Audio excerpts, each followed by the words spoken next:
So some were already established and working with other Zones franchisees, which is great because they already understand the model, and because you're also coming to understand the model itself, and so it's good if they've got a good idea already, and you can sort of grow together. And but Builderscrack was one way to just reach out and meet different trades, but also through suppliers, and also just subcontractors, suggesting other subcontractors. I always ask, who's a good operator, who would you recommend? And so finding the subs trades, one place we did find a great source, or a couple of great sources, was Builderscrack, No Cowboys, and also our local Facebook page, so the local community Facebook page, because all your smaller tradies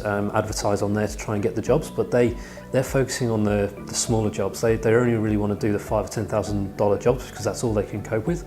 But those guys are the ones to tap into because they're happy to do bigger jobs, but they don't like the risk. Well, you're reducing that risk for them because you're carrying more of that, but you've got the Zones model behind you to support you through that. So these guys will then come on board, and a lot of the smaller guys, they don't like wasting their time doing quotes and all this running around they have to do, and the wasted time. Again, they really like the fact that they come to Zones and they turn up on Monday morning, they get told what needs to be done, and they work the week through. They don't have to deal with the client, they don't have to deal with the quotes, so they're really enjoying working with the Zones model. So Facebook was a great source for that.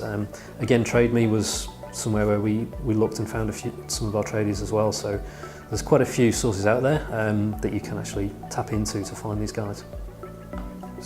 We've got a team of 4 now, all subcontractors who work for us pretty much full time. The team of 4 is subcontractors who work for us full time. We've got a lot of other guys that we use quite frequently in terms of decks, retaining, paving, but it has been probably the toughest thing for us is finding the right people to come in and take some of the load off us. There's certain positions we're after, some independent people who, don't mind pushing a wheelbarrow all day. They're not the easiest to find, but we try and make sure that we are good employers. If we can find an easier way to do things for our employees or subcontractors, we'll do it.